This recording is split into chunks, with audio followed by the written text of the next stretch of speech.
I just found a new Four Seasons song I never heard. And this was my greatest pleasure and joy growing up.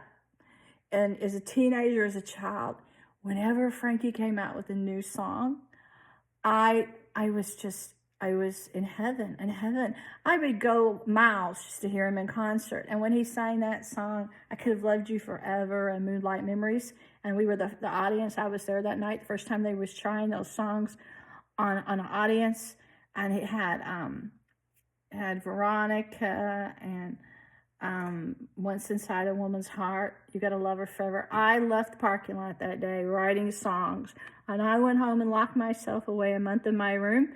I composed the whole album for him, and then I went on a Greyhound out to Hollywood to knock on all this management company's doors, Avnet, and go to Sound Labs, and I got to know his agent, kept in touch with his agent 2 years, because I wanted to promote him, I wanted to work for him, I wanted to help him make a comeback when he said he'd been blackballed. And I spent a few years doing it, and then later I got invited by Newark to go give him an award for his 20 years in showbiz, and put a medal on around his neck, give him a kiss, and make it Newark the 28th of October, I believe it was, Frankie Valley holiday in Newark. And all the people at the City Hall that love Frankie, they asked me to do it, Hank Martinez and the mayor.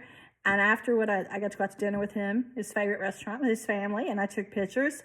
And I was on the New York News, and I was in the Star Ledger, and I was telling people that Frankie had to stay at the top, or the music industry had no future, because I didn't like Madonna and Prince. I said, people came at the restaurant laughing at me because they seen it on the news. They said, that was great. On the New York News, you're saying that Madonna and Prince sold their soul to the devil. And like Frankie's the only hope for the music industry because rap's taking over and stuff. And then I got to go later when he made a comeback, and I tried for a few years. I sat in front of the front row, Kathy Regis filming show in New York City, after I'd hung out with Walt Gollander the night before learning all about Frankie. Then I was there, and I saw his little boy at the restaurant, Francesco, and his mother asked me to come and spend the night at her house or place. And those are magical moments. But this new song, the song I hadn't heard, I just listened to it tonight, and you don't understand. There's something about Frankie that when I even saw him at 18, and I saw him, and then later I called him, and I gave him some songs at age 18. It's something that only brings me to life, that makes my soul feel whole, something about his purity. It's the only time that I let my guard down, and that I really, truly know myself 100%. I feel completely whole. What he does to my soul, nobody can. No one, unless you're a priest or something.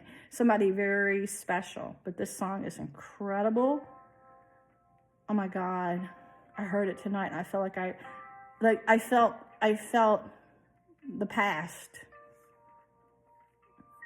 Oh my God. Listen how deep this song is.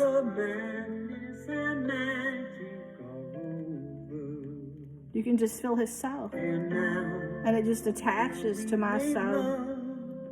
And he brings out my true heart and my whole soul, unlike anything in this world's ever done on this whole earth. What can I say?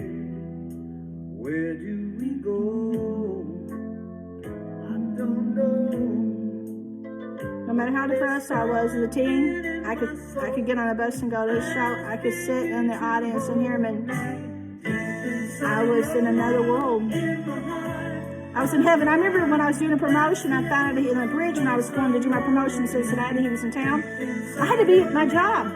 I didn't have anything to wear straight from my job.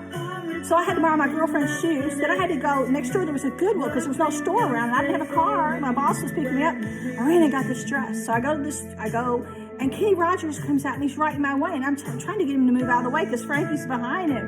And it was a China auditorium in Cincinnati. But then when he was here in town, I got to dance for him right in front of him on the ground at I think it was the Redboards concert, Redboard Stadium after their thing. I got to do his laundry at the Louisville Palace where I met him at 15. I was the only girl to get his autograph. And we got to talk, and then I got to go to all his concerts for free in Vegas. Like 18, I got to stand on the same stage he stood on during performances and sit in the sound booth. Well, the Seasons were playing and goofing off before the curtain went up, with playing with their drums and stuff. And I went to Four Tops manager's house at the end, and they had a party for the Tops and Frankie at the manager's house, so they hired their own jazz band. So I was dancing with the Tops, and he came in with his wife Randy and his baby Francesco, and he sat in the dining room with us. And then I talked to him so many times. And when I got married the first month, I took my husband to the zoo to meet him. And then he's called my house on Ridgemont twice, and once on Iroquois. And we've had talks many times. And he's a great guy. He's religious, and I don't think he'd ever change in the business. I don't think anybody could. You can just listen to his singing. He's pure. And there's another song he sings, oh my God, it makes me cry. I could love you forever. Oh my God. But I'm back to my old self again. You know, he always reaches my soul. I had been a prisoner, and they thought they had my soul, and they thought they'd destroy my brain. And I saw him. I saw him in Lexington, and he restored me completely. And his driver's waving at me when I came out of the parking garage to go see him in St. Louis. He was waving at me, and I thought, who's this stranger waving at me? Waiting for me to come out of the parking garage as Frankie stepped out of the car, and I got to talk to him. That was monumental. He saved me.